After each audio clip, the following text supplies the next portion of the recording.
What's up everybody, how are you? This is a bit of an impromptu video. I just wanted to make a little something to give my thoughts on the situation with the younger players at Liverpool Football Club now. We have this weird situation as fans where in theory we love the idea of young players coming through the academy and breaking into the first team. The likes of Trent Alexander-Arnold, Steven Gerrard, Robbie Fowler, many names you could go back with over the years.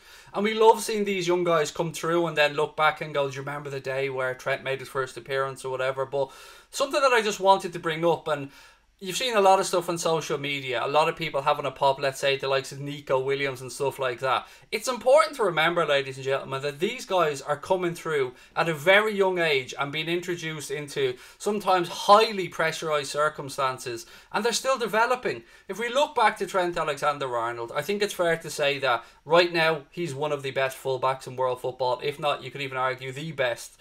But then you look back to when he was coming through and he made mistakes. He had performances that we all scratched our head and thought, oh, I don't know, but he's still learning. That's the important part that I want to get across here. The likes of Nico Williams. None of us know if Nico will go on to be the next Trent Alexander-Arnold or if he won't. But what we should be knowing is that we're going to be behind him 100%, whatever the outcome might be. We've also got the likes of young Reece Williams coming through. We've also got Billy Comedio at centre-back, Sepp van den Berg. These are all high-quality young players. But in order for them to get that experience, they're going to have to be put onto the pitch. And when they're on the pitch, often at times, that's where most of the learning takes place. Sometimes you'll see them make errors. Sometimes these errors may cost us points, but it's important to remember the grand scheme of things when we're talking about this.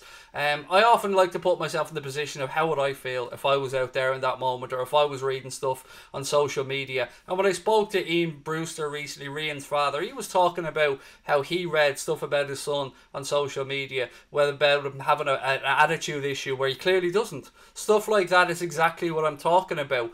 You'll never walk alone is something that we throw around a lot. It's something that as Liverpool fans we write at the end of sentences. We sing, of course, at the start of games, and we sing when we're out and about and when we're celebrating Liverpool moments. But it's a way of life, ladies and gentlemen. As cringy as that may sound to some, we have to stick with each other through thick and thin. And yes, there are going to be times where we want to pull our hair out. Well, obviously not in my case, but we have a talented crop that are about to make the breakthrough. You probably cast your mind back over the last 2 or 3 years. You probably remember a whole heap of youngsters being brought into the club, and often at times that's, you know, put to the back of our minds and we forget about it. Oh, it's a young player side, he's not for the first team, so he's not really in our thoughts. Well, the hard work goes on in the background. Those of you that may have watched, for instance, the Spurs documentary on Amazon probably would have got a good feel of what it's like for somebody coming through. It's very difficult and there's a lot of pressure on them and they need our backing. So to the likes of Reece Williams, Nico Williams, Caoimhín Kelleher, who has let absolutely nobody down since he's come in, and if anything has probably stamped his authority down on that backup goalkeeper's position. But there are a lot of other talented youngsters. Leighton Clarkson came into that game in the Champions League the other night and he didn't really put a foot wrong in the first half. Second half, maybe he was getting a bit tired, maybe the pace of the game was upped a bit by Midtjylland, I don't know, but he wasn't the same player. A couple of stray passes.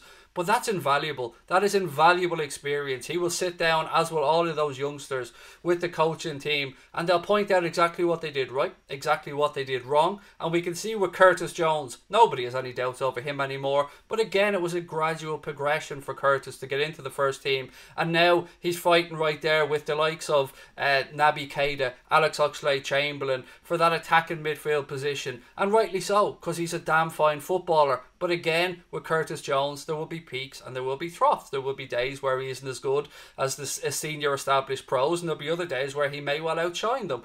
But again, it's about getting behind them. So if you're on social media and you're frustrated, I hear you, but don't be writing players off. Don't be putting things out there like, get out of my club. That's not the way we carry on as Liverpool fans. And look, I'm not here as some super fan that's trying to tell everybody else what to do. I'm just trying to ask you to put your mind in their situation at that moment in time.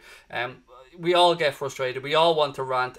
A mistake in a game can sometimes be massively costly. Think back to Adrian's against Atletico last year. Now, he's not a young player, But Caoimhín Kelleher as an example. If Caoimhín continues to play, let's not forget all the great moments that he's had if he does make a mistake. Same with Nico Williams. He had to take himself off Twitter and other forms of social media because of the abuse that he was receiving on there. Klopp took him out of the limelight for a little bit, reintroduced him back in, and we started to see Nico Williams start to gain some confidence and put in better performances. Now there are other kids like Curtis Jones or maybe Reece Williams that will take to it like a duck to water, that will thrive in that first team experience, and that may not need as much guidance from the manager as other players. Some people need an arm around their shoulder.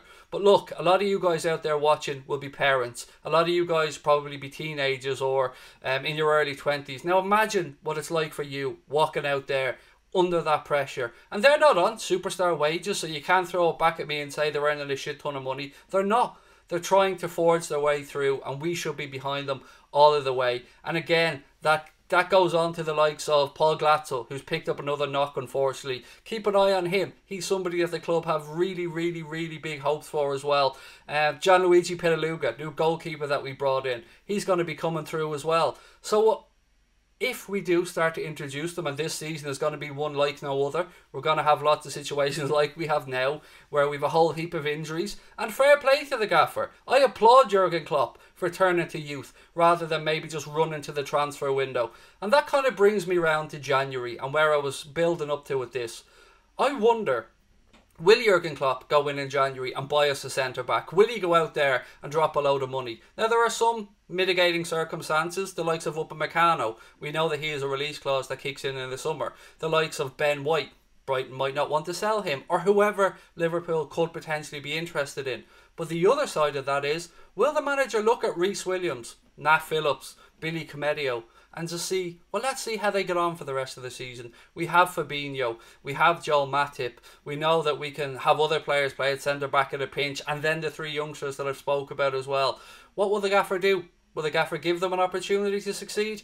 Part of me wishes that he does. Part of me hopes that we don't need to go into the market. Part of me hopes that Jurgen Klopp sees enough in Reece Williams or Billy Comedio to think, let's give these guys a few more minutes as the season goes on. Hopefully, maybe Joe Gomez or Virgil van Dijk can come back a little bit ahead of schedule. But we don't know what the future holds. I just wonder, is it worth taking the risk? And part of me thinks the gaffer might think it is, particularly if the right player isn't available. Now, am I denying that we need a centre-back? No, I'm not denying that we need a centre-back. We are in a whole world of trouble. But what's the point in bringing kids into the academy and bringing them through if we don't give them an opportunity to shine? And as I said at the start of this, we all love the idea in theory of a player breaking through and getting a chance to shine. It could be different in centre-back. I could be slightly clutching at straws here because we are really hammered there with, you know, Virgil van Dijk and Joe Gomez out for a very long period of time. We're not just talking about a kid maybe coming in, but Nat Phillips is 23, 24, so, you know, he's strong enough, experienced enough, played in Stuttgart. He can come in at a pinch as well. And then we are through the Champions League group stage now, so we don't have that headache we had previously about Nat Phillips where we couldn't select him because he wasn't in the Champions League squad. So I'd love to know your thoughts, folks, on the way youngsters have been treated, particularly on social media by Liverpool fans, and if there's anything that you'd like to change about it, or if there's any young players that you'd like us to keep a special mention or a lookout for, I should say. These are just some thoughts that I had after last night's late night agenda that I said I'd sit down and put to camera, because I love the idea of kids coming through. I love the idea of the club looking to develop that young talent, and if it all goes well, it could save an absolute fortune moving forward.